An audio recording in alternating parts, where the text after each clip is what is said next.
Well, my name's Keen O'Neill, and that's my dog Boston. And I've been asked to by my good mate Fred Bauer's daughter Tash to make a video to be played at his 70th birthday this month. So at the moment, I'm on my own at home. I should never be left alone.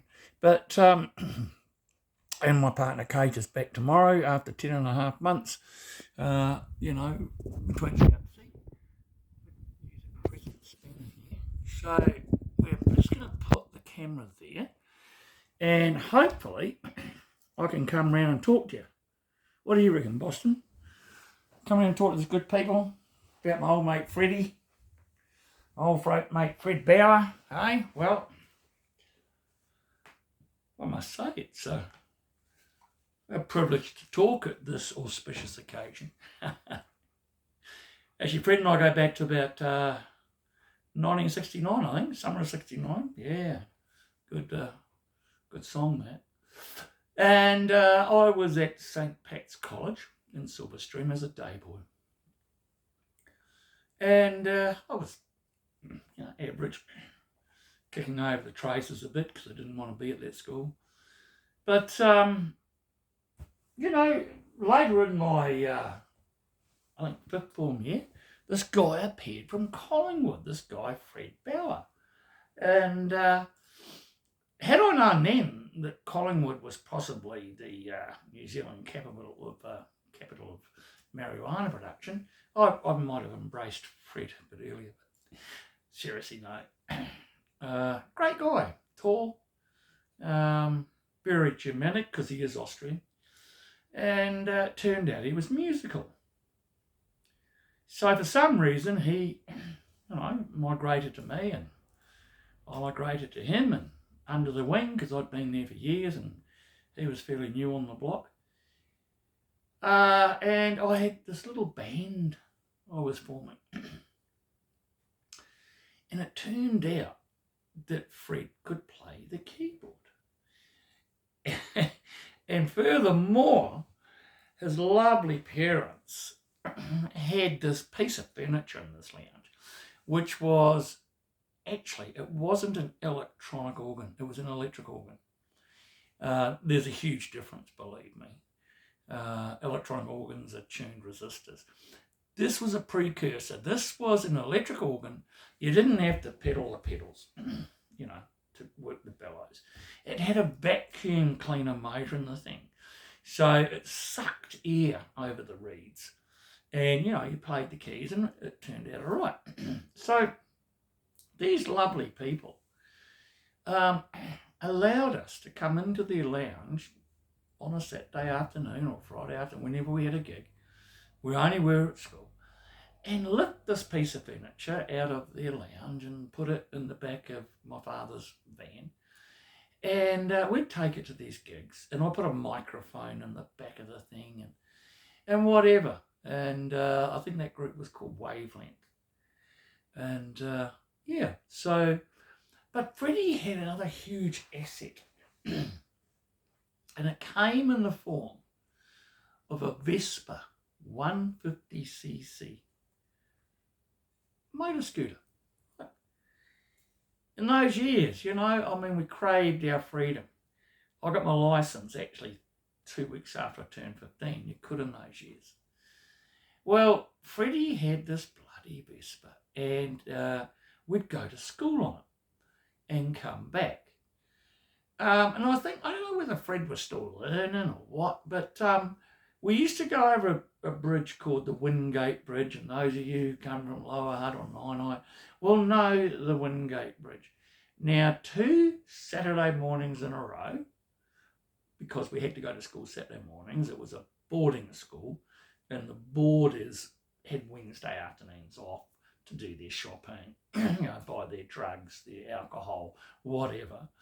And we had to go to school for 3 periods on a Saturday morning. And Fred would pick me up 2 Saturdays in a row. We turned right off Eastern Hutt Road over this bloody bridge. And 2 Saturday mornings in a row, he dropped us on the tarmac, right?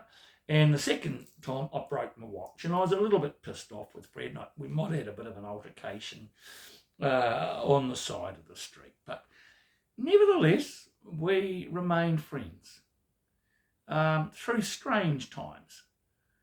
You know, we didn't think they were strange then. They're bloody strange now. You know, we were sent to an all-boys school, taught by priests and brothers who weren't allowed to marry, for God's sake, you know. And so they hated anything to do with, like, us boys talking to girls, you know. But there would come dances at school where girls were invited from the Catholic girls' colleges. I tell you, Catholic girls are the worst. Any Catholic girls out there? Hey, come on, put your hand up. You know, we know. All right. So, I'll never forget one night at a I think fifth form dance. Fred said to me, "Can I borrow your car?" I said, "Yeah." And he shifted it to the end of the car park. And without telling tales out of school, he was caught in flagrante by one of the priests who was hoping it was me because he knew it was my car, but it was Fred. Now, had it been me, I'd have been caned and thrashed and expelled. But Fred was still a pretty good student and pretty straight in those days. And I'm not saying he's not straight now. So they let him off. And that was all good. But we had a lot of good times. Fred was and is, I know, but he was then, even in his teenage, he's a very fair person. If he thought someone wasn't getting a fair suck of the sav, and he had this questioning look, he's quite tall, and he'd go, but how does that work? You know, he was, quite a calming influence on me. I was sort of like, nah, I'm pissed off with this. I'm going to change it, and I'll bash anyone who gets in my way. Fred was, well, you know, but how would this work? So yeah, a great friend, and informed me in a lot of ways. A family man, and Johnny Bauer, if you're at this gig, and I hope you are, man, he loves you to bits. Loves you to bits. He would move mountains for you, and I think you know he has. Sylvia, the lovely Sylvia, Fred's kid sister. We all thought of her as just a little sister. You know, by then I had this flat, and I was playing in bands, I was driving trucks and knocking around. And all of a sudden, little Sylvia, who used to have a mouthful of braces, grew up. Next minute, we're all thinking, oh, Sylvia's not too bad. Sorry, Sylvia. And I know you're married well, and that's all good. What else about Freddie? Well, probably we're all lucky to be here. Way back in about 69, we'd gone up to Raumati and that surfing. And I had this little Hillman Super Minx, and Fred had borrowed his father's, very powerful for the day, I think an HJ Holden Kingswood, 186 motor. You know, for the day, very fast. In those years, we drove our parents' cars, or cars that just, they had big motors. They're good in a straight line, couldn't handle. Most of them had drum brakes, not discs. And we were all coming back from a surfing expedition in Raumati, and looked in the mirror. Fred had skidded around, clipped the car, and rolled his dad's car.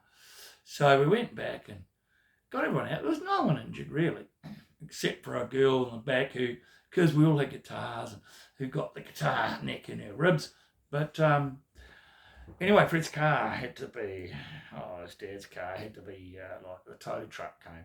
And I remember dropping Fred off because they lived in Copeland Street behind the hospital in those years. And I said to Fred, mate, I'm fucking out of here, right? Oh no, come in, come in. I went, mate, I don't want, anyway, next minute, Otto, Fred's dad, puts his head out through the porch and he sees just my car on the drive. And he had this lovely accent. And he goes, Freddie, where is my car? Yes, well, that was a bit of explaining to do. But suffice it to say, we're all here today.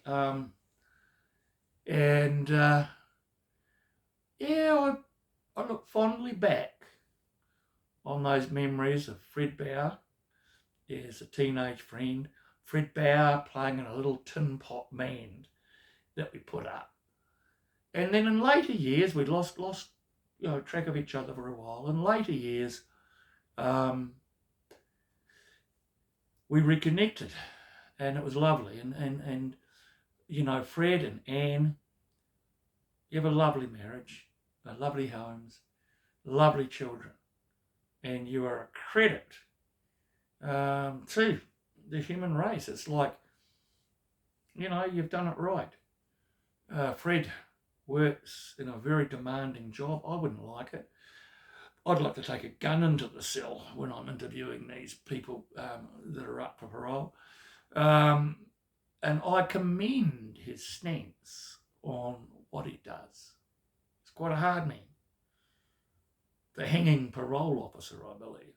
But and that takes a lot of guts, a lot of gumption. Fred, like me, is a boatie. I've been a boatie all my life. And I'm pleased to see, he's gone up in boats and in size, and whatever. Just trying to rack my brains about anything else. It's like, probably Sylvie will remember, and any one of our contemporaries will remember.